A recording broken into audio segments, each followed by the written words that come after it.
عليكم ورحمة الله وبركاته. إن الحمد لله نحمده ونستعينه ونستغفره ونعوذ بالله من شرور أنفسنا ومن سيئات أعمالنا. من يهده الله فلا مضل له ومن يضلله فلا هادي له.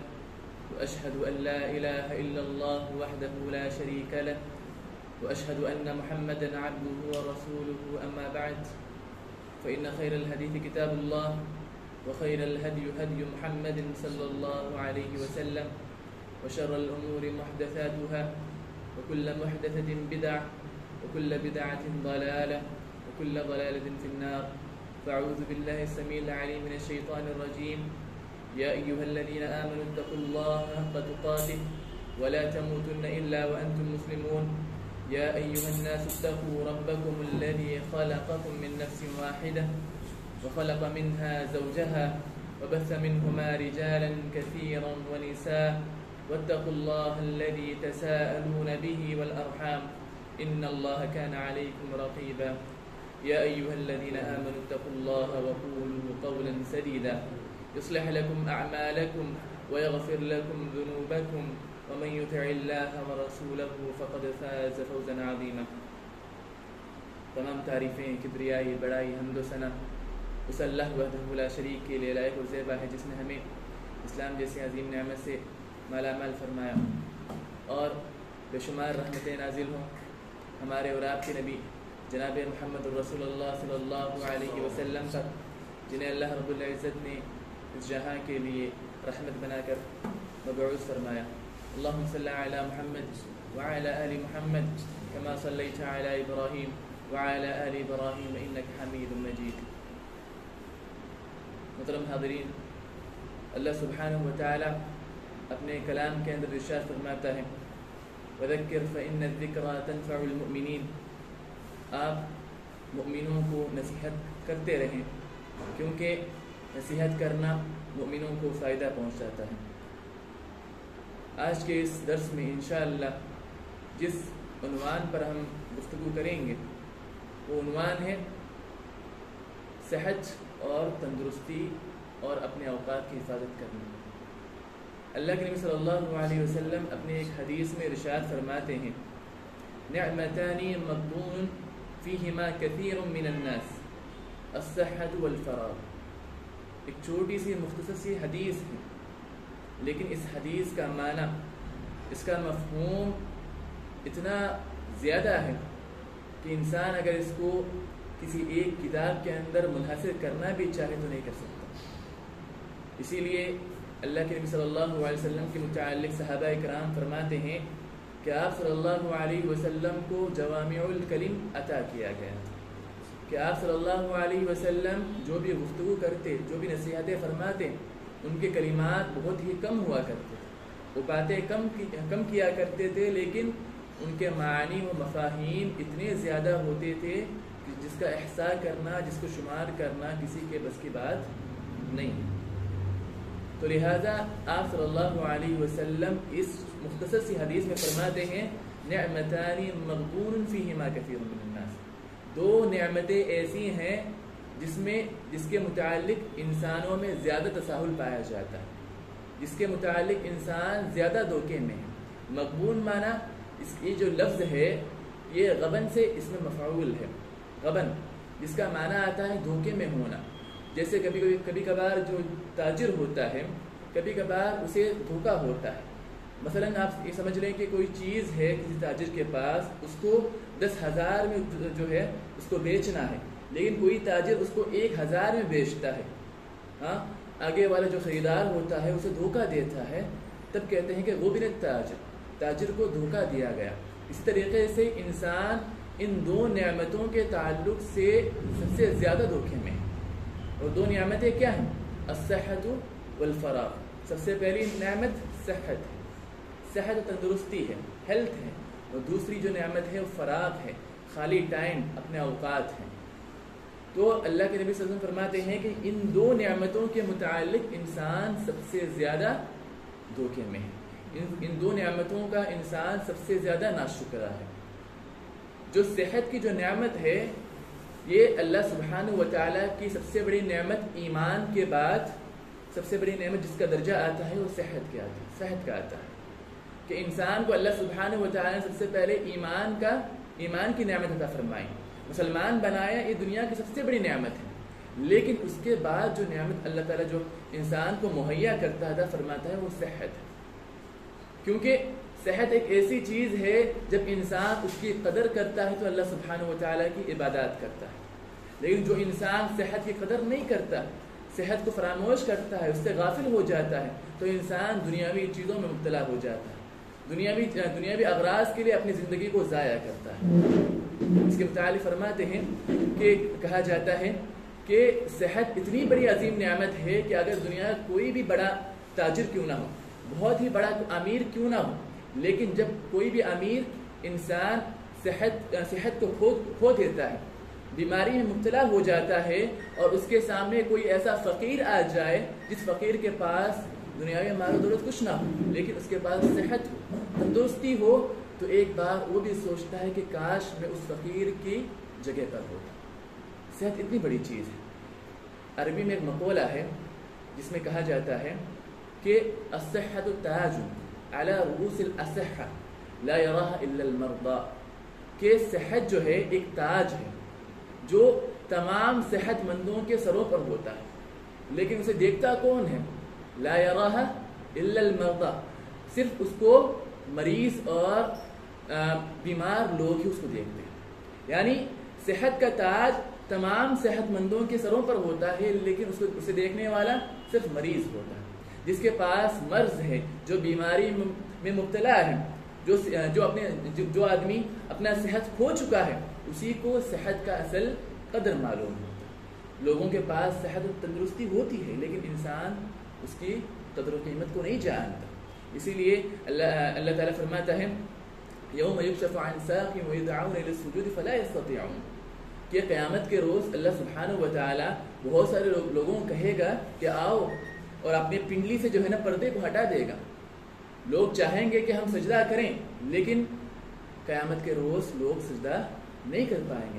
اسی طریقے سے لوگوں کے پاس آج جوانی میں صحت ہوتی ہے، لوگ نمازیں پڑھ سکتے ہیں، رکوع سجود کر سکتے ہیں، لیکن نہیں کرتے، صحت کو غنیمت نہیں جانتے، اور جب بڑھاپا آتا ہے، جب صحیح سے زمین پر بیٹھ نہیں سکتے، قیام کر کے نمازیں ادا نہیں کر سکتے، رکوع و سجود نہیں کر سکتے، تب کاش کہتے ہیں کہ ہاں کاش ہم جوانی میں اپنے اعمال کو اللہ سبحانہ و تعالیٰ کے دربار میں پیش کیے ہوتے، کاش کہ ہم اپنی جوانی کو غنیمت جانتے، اپنے صحت کو غنیمت جانتے۔ تو صحت سب سے بڑی نعمت ہے اللہ سبحانہ و تعالیٰ کی نعمت ایمان کے بعد۔ ایک واقعہ ہے جس واقعے میں مورخین فرماتے ہیں کہ ہارون رشید جو عباسی خلفاء میں سے خلیفہ تھے، ہارون رشید، ان کے دربار میں علماؤں کی ایک بڑی تعداد ہوا کرتی تھی، کیونکہ اسلاف میں یہ دیکھا جاتا ہے کہ اسلاف کے اندر جو بھی خلفاء ہوا کرتے، جو بھی خلیفہ ہوا کرتے تھے، اکثر وہ علماؤں کے دوست ہوا کرتے تھے، علم دوست ہوا کرتے تھے، اپنے مجالس کے اندر، اپنے دربار کے اندر علماء کو شریک کیا کرتے تھے۔ تو ان کے دربار میں ایک عالم تھے جن کا نام ابن سماک رحمہ اللہ، تو انہیں کہتے ہیں ایک مرتبہ کہ آپ مجھے کچھ نصیحتیں فرمائیے۔ تو ابن سماک جو ہے انہیں نصیحت کرتے ہوئے فرماتے ہیں کہ ہارون رشید، خلیفہ ہارون رشید کے سامنے ایک پانی کا پیالہ لا کر رکھا گیا تھا، تو ابن سماک رحمہ اللہ انہیں نصیحت کرتے فرماتے ہیں جو آپ کے سامنے پانی کا پیالہ رکھا گیا ہے، اگر خدا نخواستہ دنیا سے پانی رخصت ہو جائے، ختم ہو جائے، آپ کو پانی نہ ملے اور آپ پانی کی متلاشی ہوں، پانی کو تلاش کر رہے ہوں، اور آپ کو ایک گلاس پانی دیا جائے، تو اس ایک گلاس پانی کے لیے آپ کیا دینے کو تیار ہو جائیں گے؟ تو خلیفہ ہارون رشید کہتے ہیں کہ اس ایک گلاس پانی کے لیے میں اپنی آدھی حکومت، آدھی سلطنت دینے کے لیے تیار ہو جاؤں گا۔ تو تبھی کہتے ہیں ابن سماک رحمہ اللہ، آپ نے وجہ کہا، آپ نے صحیح کہا، لیکن جب آپ اس پانی کو پی جائیں گے، پینے کے بعد اگر آپ کے پیٹ سے، آپ کے جسم سے اگر وہ پانی باہر نہ نکلے تو اس کی علاج کے لیے آپ کیا کریں گے؟ تو انہوں نے کہا، خلیفہ ہارون رشید نے کہا کہ میں اس پانی کو اپنے جسم سے نکالنے کے لیے، اس کی علاج کے لیے اپنی بقیہ آدھی سلطنت بھی دے دوں گا۔ پھر ابن سماک رحمہ اللہ فرماتے ہیں کہ آپ کی اس مکمل گفتگو کا خلاصہ یہ ہے کہ آپ کے مکمل سلطنت کی قیمت اتنی ہی ہے جتنی اس پانی کے گلاس میں پانی ہے. تو بتانا یہ مقصد ہے کہ انسان کی زندگی میں کتنی بھی مال و دولت کیوں نہ ہو، کتنی بھی مال و دولت کیوں نہ ہو، کتنی بھی بڑی سلطنت کا مالک کیوں نہ ہو، لیکن اس کے پاس جو صحت ہے، جو نعمت ہے، جو صحت کی جو نعمت ہے، اگر وہ انسان کھو دیتا ہے تو اس صحت کو پانے کے لیے انسان اپنے لاکھوں نے کروڑوں بھی خرچ کرنا جو ہے نا اسے گرا نہیں گزرتا. لیکن انسان چاہتا ہے کہ وہ صحت مند ہو جائے، اپنا مکمل مال دے گا، اپنی جائیداد پراپرٹی جو ہے خرچ کر دے گا، لیکن چاہے گا کہ مجھے صحت مل جائے. تو صحت دنیا کے اندر انسان کے پاس سب سے بڑی نعمت ہے جس کے ہم قدر نہیں کرتے، اور قدر تبھی کرتے ہیں جب انسان اس صحت کو کھو دیتا ہے، جب انسان کے پاس سے وہ صحت چھن جاتی ہے، جب انسان بیماری میں مبتلا ہو جاتا ہے، تب جا کر اسے اس نعمت کا احساس ہوتا ہے. اب دیکھیں آج لوگ نمازوں سے غافل ہیں، عبادات سے غافل ہیں، قرآن کی تلاوت سے غافل ہیں، اللہ سبحانہ و تعالیٰ سے دور ہیں، ذکر و اذکار سے دور ہیں. لیکن جیسے ہی انسان بیماری میں مبتلا ہو جاتا ہے، جیسے ہی انسان کو معلوم ہوتا ہے، ڈاکٹر لکھ کے دے دیتا ہے کہ فلانا آپ 1 مہینے کے مہمان ہیں، 1 مہینے کے بعد آپ کا انتقال ہوگا، چند ایام کے بعد آپ کا انتقال ہوگا، تب انسان کیا کرتا ہے؟ انسان کیا کرتا ہے؟ اپنے رشتہ داروں کے ساتھ تعلقات کو اچھا کرتا ہے، اللہ سبحانہ و تعالیٰ کی بارگاہ میں گڑگڑاتا ہے، نمازیں پڑھتا ہے، قرآن کی تلاوت کرتا ہے، جو بھی غلط کام کیے تھے ان غلط کاموں کے متعلق اللہ تعالیٰ سے توبہ استغفار کرتا ہے. کب کرتا ہے؟ جب انسان بیماری میں مبتلا ہو جاتا ہے. لیکن بیمار ہونے سے پہلے جب اس کے پاس صحت تھی، تندرستی تھی، تو انسان ان تمام چیزوں سے غافل ہوتا ہے. یہ بات جان لے کہ عبادت ایک ایسی شے ہے جسے اللہ سبحانہ و تعالیٰ نے فرمایا وَمَا خَلَقْتُ الْجِنَّ وَالْإِنسَ إِلَّا لِيَعْبُدُونَ. اللہ تعالیٰ نے انسانوں اور جنوں کی تخلیق کا مقصد ہی بتایا کہ ان کو عبادت کرنا ہے. تو عبادت ایک ایسی شے ہے جب انسان حقیقی معنوں میں اللہ سبحانہ و تعالیٰ کی عبادت کرتا ہے تو اللہ سبحانہ و تعالیٰ اس عبادت کے ذریعے سے انسان کی صحت کو جو ہے نا صحت کی حفاظت کرتا ہے. صحت کی حفاظت کرتا ہے عبادت کے ذریعے سے. کیوں؟ کیونکہ عبادت ایسی چیزیں ہیں جو انسان کی روح کو جو ہے نا تر و تازہ رکھتی ہے، جو انسان کے دل کو جو ہے نا تر و تازہ رکھتی ہے. ابھی دیکھیں اب جب کوئی انسان نمازیں پڑھتا ہے تو نماز میں کیا ہے؟ قیام ہے، سجود ہے، رکوع ہے، تحیات میں، تشہد میں بیٹھنا ہے. یہ تمام چیزیں انسان جب 5 اوقات میں کرتا ہے، صبح و شام کرتا ہے، تو کہتے ہیں سائنسدان جو آج کل جو میڈیکل جو ریسرچ کرتے ہیں نا، تو اس میں بھی کہتے ہیں کہ جب انسان کوئی آدمی جو ہے فلانا اوقات میں صبح کے وقت، ظہر کے وقت، عصر کے وقت، مغرب اور عشاء کے وقت جب یہ افعال کرتا ہے، جب ایسے ایکشن کرتا ہے تو انسان کے بہت ساری بیماریاں جو ہیں اس سے دور ہو جاتی ہیں. تو انسان جب اللہ سبحانہ و تعالیٰ کی عبادت کرتا ہے تو اللہ سبحانہ و تعالیٰ ان عبادات کے ذریعے سے انسان کے صحت کی حفاظت کرتا ہے. تو لہٰذا ہمیں چاہیے کہ ہم اپنی صحت کو غنیمت جانیں، اپنے صحت کی قدر کریں، اور جب تک ہمارے پاس صحت ہے، تندرستی ہے، جتنا ہو سکے اللہ سبحانہ و تعالیٰ کی عبادت کریں.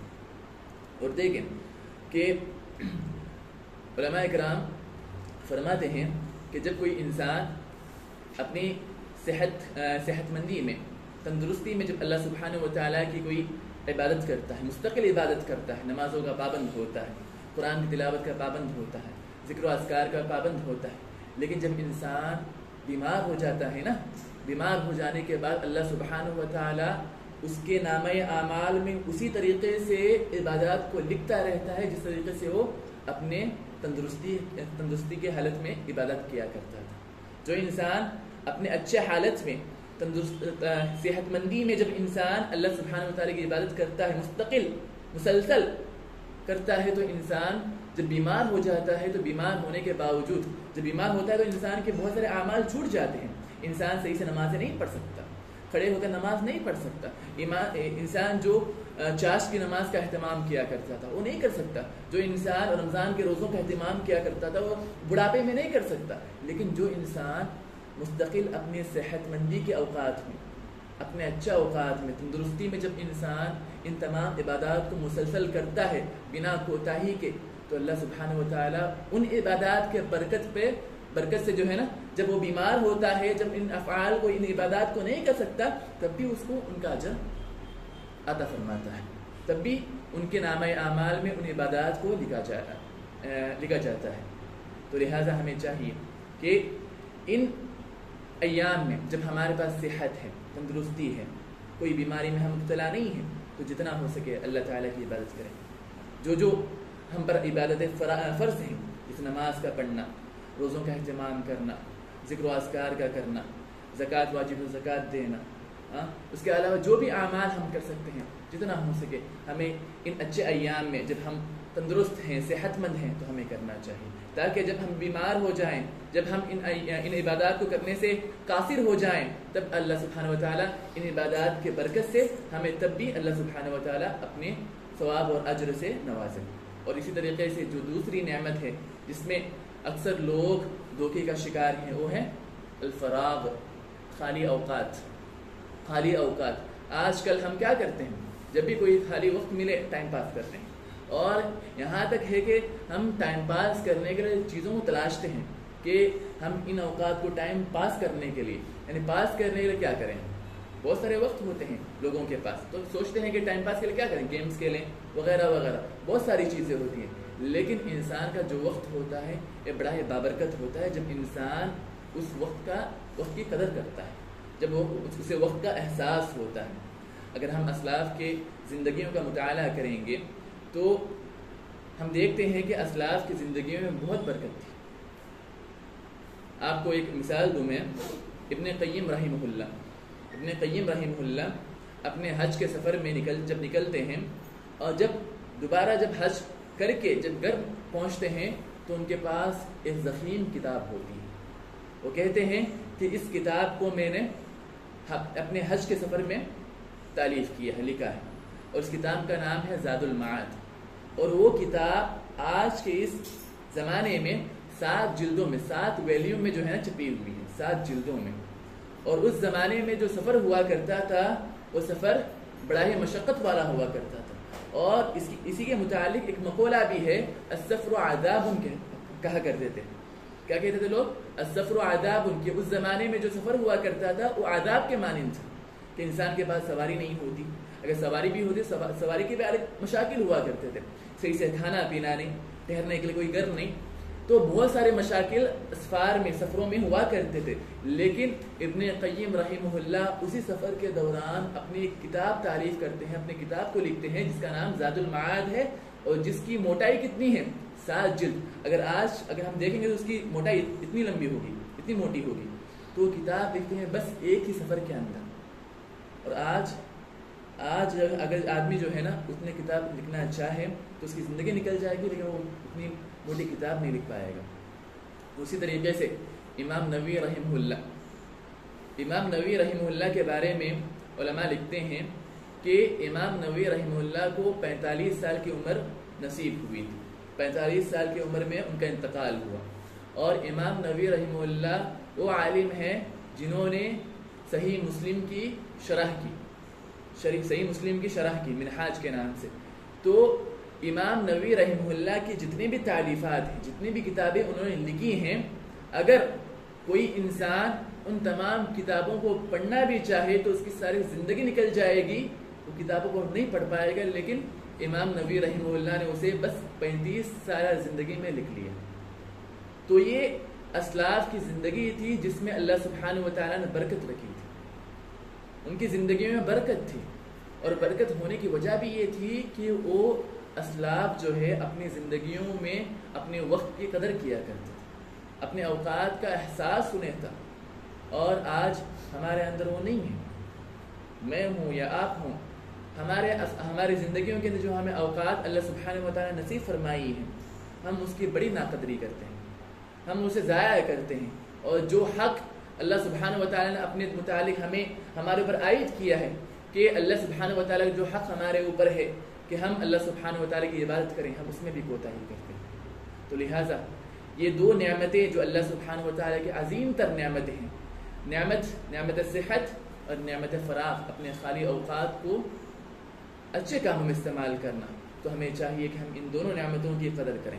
اب دیکھیں اللہ سبحانہ و تعالیٰ نے عبادات جو بھی انسان کے اوپر فرض قرار دی ہیں نوافل کو چھوڑ کر اللہ سبحانہ و تعالیٰ جو بھی عبادتیں انسانوں کے اوپر فرض قرار دیے ہیں ان کے اپنے اپنے وقت ہیں.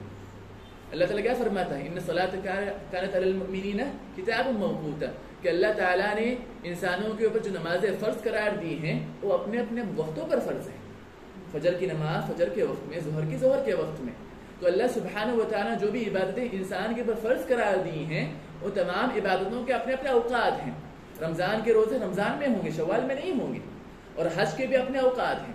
الحج اشہر معلومات، چند اشہر ہیں، چند مہینے ہیں، انہیں مہینوں کے اندر آپ انسان حج کر سکتا ہے. ان کے علاوہ انسان اگر محرم میں حج کرے گا، سفر میں حج کرے گا، کیا قابل قبول ہوگا؟ نہیں ہوگا. اسی طریقے سے اللہ تعالیٰ نے جو ہے نا انسان کو اوقات کے ساتھ جوڑ دیا ہے، عبادات کو اوقات کے ساتھ جوڑ دیا ہے تاکہ انسان اوقات کی اہمیت کو جانے، انسان وقت کی اہمیت کو جانے کہ انسان اگر وقت میں ذرا سا بھی تاخیر کرے گا تو یہ عبادت اس سے چھوٹ جائے گی. اگر انسان ظہر کی نماز پڑھنے میں تاخیر کرے اور عصر کے وقت میں پڑھنا چاہے تو کیا اسے ظہر کا ثواب ملے گا؟ نہیں ملے گا. اگر انسان ذرا بھی تاخیر کرے گا تو اس سے وہ عبادت چھوٹ گئی. اگر کوئی انسان حج کرنا چاہتا ہے تو حج کرنے میں اگر انسان تاخیر کرے، عرفہ کا جو وقوف ہے، جو عرفہ کا یعنی 9 ذی الحجہ کو جو عرفہ کے مقام پر جو ٹھہرنا ہے، انسان اس میں تاخیر کرے اور انسان 10 ذی الحجہ کو جو ہے نا عرفہ کے مقام پر وقوف کرے، کیا اس کا حج ہوگا؟ نہیں ہوگا. کہ انسان جب تک انسان وقت کی اہمیت نہیں جانے گا، اپنے اپنے اوقات اپنے اپنے وقتوں پر نہیں کرے گا تو اسے خسارہ ہوگا. تو لہٰذا بس ان تمام باتوں کا آپ کے سامنے رکھنے کا مقصد یہ ہے کہ انسان کو چاہیے کہ انسان صحت مندی اور اپنے اوقات ان دونوں کی قدر کرے، جتنا ہو سکے اپنے اوقات کو اچھے کاموں میں صرف کرے. اور جب تک انسان کے پاس صحت و تندرستی ہے، صحت مند ہے، بیماری میں مبتلا نہیں ہے، جتنا ہو سکے اللہ سبحانہ و تعالیٰ کی عبادت کرے، جتنا ہو سکے اللہ سبحانہ و تعالیٰ کا ذکر کرے. اور خاص کر کے ان 2 نعمتوں کے متعلق انسان کو اللہ تعالیٰ سے دعائیں کرنا چاہیے کہ جو ہمیں صحت و تندرستی اللہ سبحانہ و تعالیٰ نے عطا فرمائی ہیں ان کو برقرار رکھیں، ان کو پائیدار رکھیں، ان کی حفاظت کریں. اور ہمیں بھی خود اپنی صحت کا خیال رکھنا ہے. جو بھی صحت کے منافی چیزیں ہیں ان کو ترک کرنا ہے. آج جو ہم دیکھتے ہیں کہ اس زمانے میں لوگ امراض کا زیادہ شکار ہیں بنسبت جو ہے پہلے زمانے میں لوگ زیادہ تندرست ہوا کرتے تھے. آج اس زمانے میں لوگ اتنے تندرست نہیں ہیں، لوگوں کے اندر بیماریاں زیادہ ہیں. اگر ہم ایک ریشو نکالیں گے تو 100 میں سے جو ہے نا 70 سے زیادہ فیصد ایسے لوگ نکلیں گے جو بیماری میں آلریڈی مبتلا ہیں. تو لہٰذا ہمیں یہ بھی دیکھنا ہے کہ کون سے غذائی اجناس ہیں جن کی وجہ سے بیماریاں بڑھتی ہیں.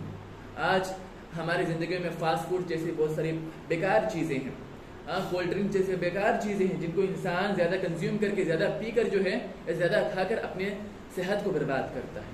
تو ہمیں صحت کی حفاظت بھی کرنی ہے اور اسی کے ساتھ ساتھ اپنے اوقات کی بھی حفاظت کرنی ہے.